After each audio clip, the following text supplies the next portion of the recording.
Welcome to Distracted, the podcast with Angela Lockwood, the place where you will find practical brain-boosting strategies, expert insights, and real-life stories to help busy brains thrive in the age of distraction. Let's go.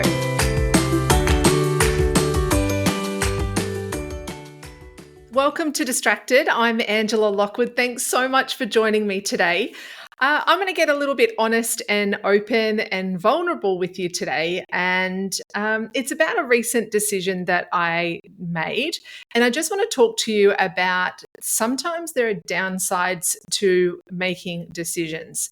So the downside of deciding is really what today's all about. And what led me to want to share this with you is I see so often people who get really stuck in indecision. They know that they have a big decision to make or even just a small decision. And there's a whole lot of reasons why they become really overwhelmed with making the decision or making the choice. And in fact, something that I've been really fascinated by for many, many years. Back in 2015, I wrote my first book, and it's called The Power of Conscious Choice. And it was really about how choices have defined my life. And my parents, particularly my dad, always brought us up with the thinking that you live by the choices that you make. So as kids, it became sort of like our family mantra, right? Where it was like, if we made a good choice, then you live by the choices that you make. You take it, you own it, and you celebrate that that was a great choice. But then there's also the flip side, that you live by the choices that you make. That if you make a choice and you do decide, and it doesn't turn out the way that you wanted, or it wasn't the best choice of the time, then you also have to own it, and you have to decide of what you're going to do next with that. And so I think I wrote the book very much because of, I guess, my upbringing, and it really formulated a lot of my thoughts as an adult. But it also, there was certain points of time in my life where making a choice had a really pivotable, it was quite pivotable is the word. There you go. Time in my life that sort of took me on a different trajectory to what I was on. And it was these moments of choice that I had that became something for me where my life either became so much richer and so much more wonderful. But there were also other times where I really had to learn from the choice that I make and it didn't really go according to plan. But not only just from my upbringing and my own experiences, when I was doing a lot of work in mentoring and a lot of work with people who were owning their own businesses, what I started to see time and time again was knowing what to choose, how to choose, and then how to make a decision really stopped a lot of people from thriving. It really stopped a lot of people from moving forward in their life, so that a lot of times what people did is they just stayed where they were. And it's interesting. There was a lot of research went into the writing of that book. And in fact, you know what I'll do? It's not in print anymore. It all was sold out, and we decided not to go to reprint. But what I'm going to do is I'm going to give you the opportunity to download that book for free. So if you head on over to my website at angelalockwood.com.au and go to choice, then what you'll do is you'll find the free download of the book. So please download that, and it's my gift to you. There you go. I love, see, when you don't go by script, then you can make these things up on the spot, and you can make the choice right there and then, make the decision, and then you can give something away for free. It will be my gift to you, because what you'll do is you'll see this conversation in so much more detail. You'll understand the processes that I'm talking about, but it'll also give you a really lovely context, because you'll see how one really big decision that I had to make in my life really did shape the way that the rest of my life unfolded. But what does this mean for you? Okay, now the one thing that I guess the downside of deciding that really led me to having this conversation with you today is I've done a lot of work working in the education system and working with children and working with parents. And I kept hearing a theme come up that parents and teachers needed support around how to best support kids. And so I thought, then I had a lot of experience, a lot of knowledge, a lot of passion in that area, then I am going to serve that audience. So what I did in traditional Ange way is that I jumped in, I created this amazing platform, this amazing program that it was a membership for parents and for teachers, and the content was phenomenal. I was, if I do say all of those myself, right, it was really wonderful. And what really quickly I started to see was that my focus was getting distracted, that I was being pulled away from doing my other work because I started to focus on this. Now, without going into too much detail, we had a lot of members coming on, but something just wasn't sitting right with me. I could see that it wasn't getting the traction that I hoped. Sure, it was only right at the beginning stages, but what I also started to see was that my ability to focus on other things in my life started to slip. And what I noticed was when I was focusing on trying to build this, then my attention was taken from other areas of my life that still needed my attention. And it was more areas in the business rather than, family and my health. What I quickly did is just having some systems in place around at what point do you make a decision about something. I really quickly decided that I wasn't going to progress with that membership platform. And there was lots of different reasons that went into that. But fundamentally, the reason was I was spreading myself too thin, that I was really trying to do too much, serve too many different audiences. And so by doing that, I was spreading myself too thin and not going into the depth that I like to go into for the clients that I work with. So for me, one of the deciding factors around shutting that membership down or putting it on hold for however long I need to was I was really worried about missing out. And again, it's like the fear of missing out often pops up in human behavior, right? That if I was to make a decision about this, then that means I will miss out on that. And for me, it was, well, I had this choice. I could either go down the path of keeping it open. I could do a much, less job than what I was doing and not serving the community as well as what I was, or I could stop it. And it was an interesting path because I had these different pathways open to me, and every pathway seemed quite legitimate. It seemed quite doable, and it seemed quite like I could do any of them. But for me, what was happening was I was really noticing what some of the, and through awareness was some of the things that were coming up for me in the process of making the decision around what I wanted to do with it. And I've seen this pattern come up a lot with people in lots of different ways, that they make decisions in their life, is they feel quite stuck in their decision.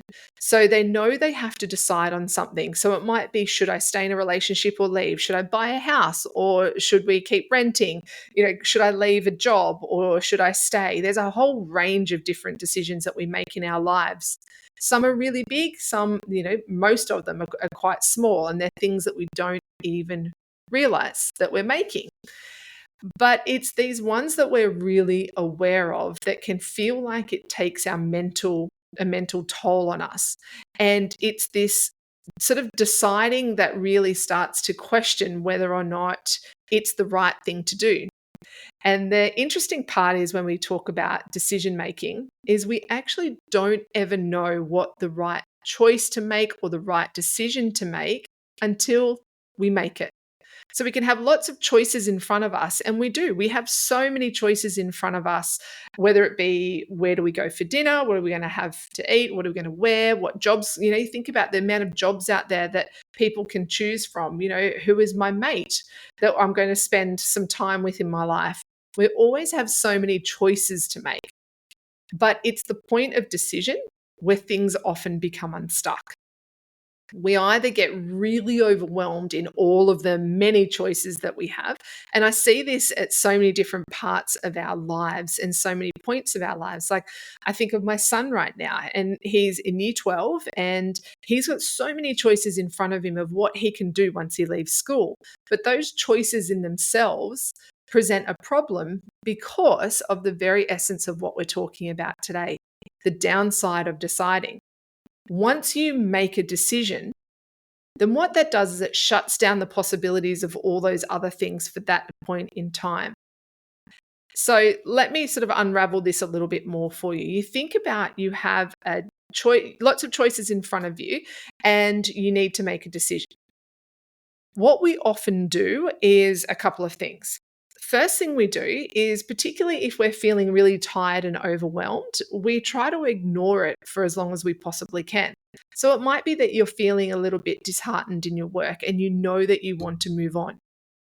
You know you've got to make the decision, but the thought of making the decision becomes too overwhelming, or the thought of you deciding and then other opportunities and other options being shut down or, closed to you, that might be quite scary and might make you feel very, very fearful around the potential of, well, what if that doesn't work? Have I lost all of these other options to me?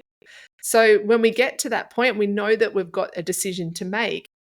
Sometimes the discomfort of sitting and not knowing outweighs the decision to make in the first place. So you might be sitting there feeling really uncomfortable at work. You don't want to be there.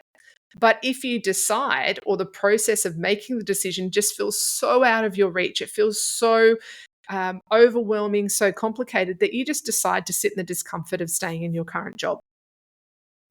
Now, you can feel that, right? As I say it, you can feel how, well, you're sitting in discomfort. Why wouldn't you just decide to leave? Well, because decision making isn't quite as simplistic as what we would hope. Because there's lots of factors that come in, right? That there's lots of different variables to when we make a decision. It's not as easy as just going, should I have a croissant or should I have a bacon and egg roll? They're two very different things, and that you've got choices to make, and that what do I feel like right now? And it's not a life or death decision. But when it comes to these bigger decisions that we have to make, then the thought of going through the process and needing to do the research and reaching out to people and doing the analysis can feel like so much work that what we choose to do is stay in our current situation. Even if that new decision that we make could be better for us. And this is probably what I see most when I'm working with people and through my mentoring programs is people will go, I know I need to do that, but it just seems so big. But then it's not until the point where the discomfort, I'm just going to keep using the staying in a job scenario, where the discomfort of staying in the job becomes more than making the decision. And unfortunately, what happens is when it's a decision that comes to our health, that when the choice is taken from you, so you might be told that you have a terminal illness or you need to make changes, otherwise your health will decline. It's like that choice gets taken away from you. So you're forced into making a decision. And we don't want that to happen, because when you're forced into making a decision, the sense of control is taken from you, that sense of autonomy of going, I am sort of in control of my own life. When that is taken from you, then you really have no choice. All right. And usually what happens after that, it doesn't sit in alignment with what we want. So a couple of things, I'm going to go back, that when we have a big decision to make, it can feel really overwhelming. So what we do is we go too much, so I'm just going to stay where I am. So what we do is we don't make a decision at all. Another thing we do is we just deflect responsibility. And this is a big part of when we're feeling tired and feeling overwhelmed. If we look at it on a little micro scale, right, it might be something like, I want to do something for dinner. What are we going to have for dinner? You had a really big, long day, lots of thinking, lots of cognitive overload. You've had lots of distractions through the day that you've had to work with, or lots of sensory overwhelm. You get home and your kids say, what are we going to have for dinner? And you just can't decide. And your brain just goes, do you know what? That decision is just too much for me. I don't care, whatever you want.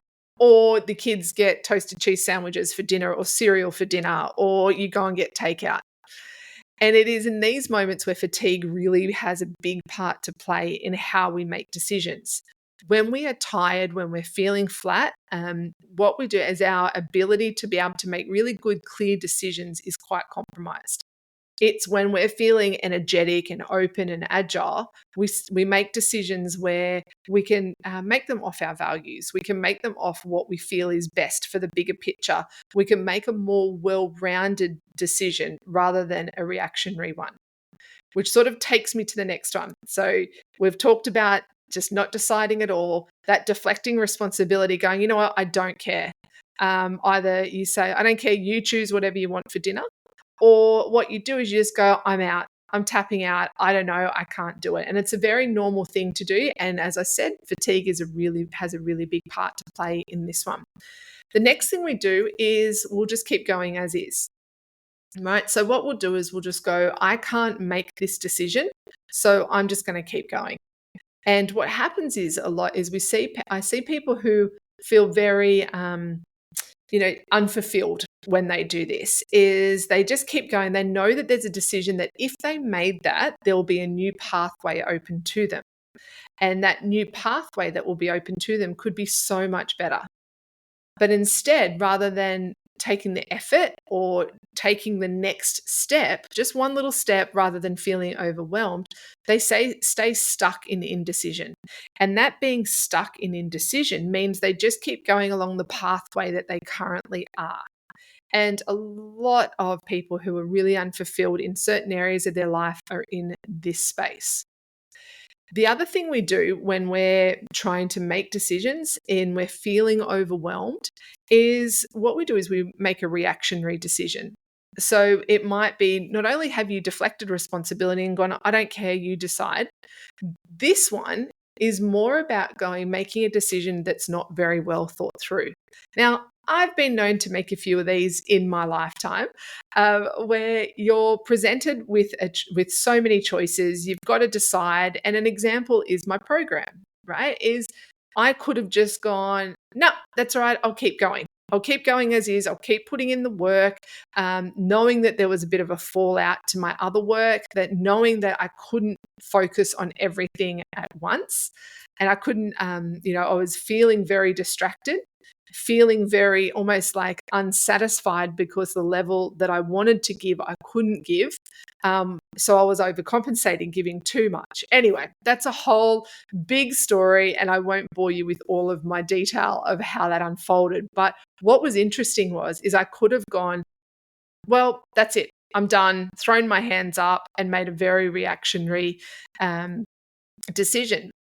But knowing what I know is that I had to sit with the decision and look at it. I looked at it, I analyzed it at all of its different levels. So I looked at the numbers, I looked at the amount of people we're having coming in, the amount of members we had, the time it was taking me to develop these, fantastic resources, and what my team had to do, and all of these different things. I analyzed the data.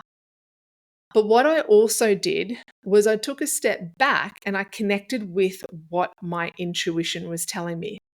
So I expanded my awareness and connected with my intuition. I thought, how is this really making me feel? What is the ripple effect of this for me? Is it really am I really serving the community that, I want to? Am I really serving the community for how they need to be served? Or am I just doing it because I saw a gap and and knew that I could fill it and try to help? And so for me, what happened through that process, and this is the way we make really good decisions, is we connect our logic with our intuition. What I mean by that is we think things through. We logically look at the data. We do our research. We look at all the different angles. But what we also do is don't get stuck in that. We then take time and go, well, how do I feel about this? And it's this, how do I feel about this, and linked with the data, where we make really good, strong decisions. Now, what often happens is people get stuck in that, we've heard it so many times, paralysis by analysis. We sit in the logic too much of decision making, that we become stuck in the analysis, and we don't really have an end point to when enough is enough. So what we do is we just keep gathering evidence, keep gathering, and it becomes this endless cycle where we even look at it and we go, it's still not sitting right. Even though the data says that, it doesn't feel right for me. Now, the other side of decision making is that we only ever go off our intuition. Now, our intuition is really strong. It tells us a lot. That's why we have it's in our, we feel it in our gut. It's our gut feeling. But it's a little bit more than that, our intuition. It's like an inner knowing about going, now that I know all that information, I've got the knowledge at hand. Really, how does that fit with me? How does that sit with me? How does that fit with my values? Is this a big enough pain point for me to make a decision? Or do I really want to step out of my comfort zone enough to take that step and make that decision?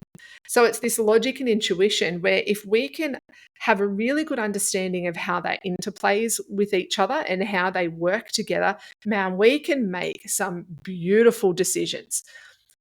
But here's the kicker. Even when we make the decision, so we could do the logic, we can do the research, we can do the thinking, we can analyze it, but we can connect that then with our intuition. We can, look at it from all angles. We can go, how do I feel about this? We can talk to people about it. We can journal. We can, pray, whatever it is that you do to connect in with your intuition. The kicker is that we still don't know if that's the right choice until we make it. So when we make the decision, that's the only time that we know if we've made the right choice or not. I know, right? If only we could know it just beforehand. And you know that. How many times in your life have you gone, but I don't know if it's the best thing. I don't know if it's the right thing. And it's not until you make that decision and you go, yes, no, close, open, move on, stay.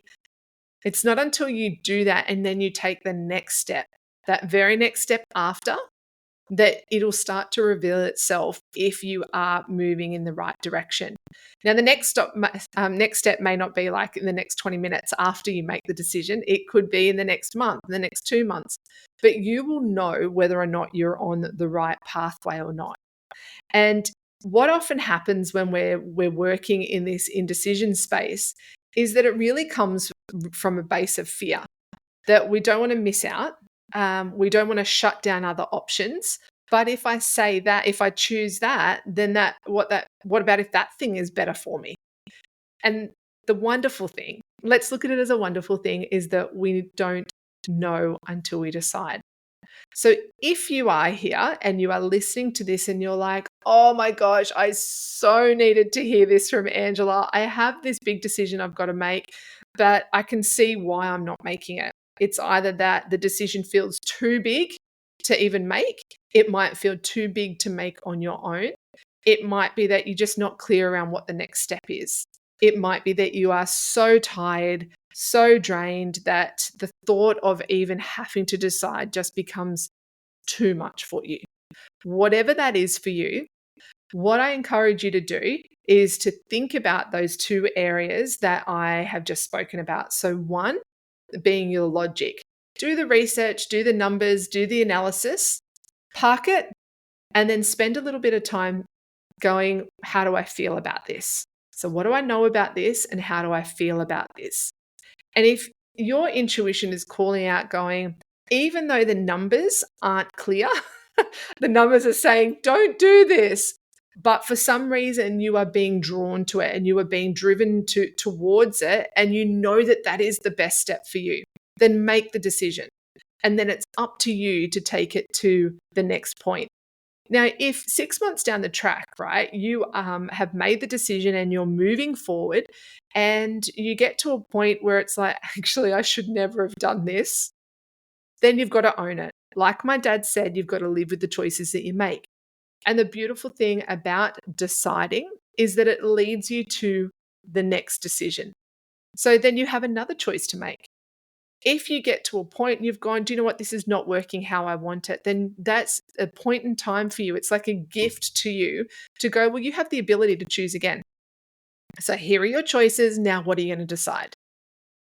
And it's this continuum of choice I talk about a lot in the Power of Conscious Choice.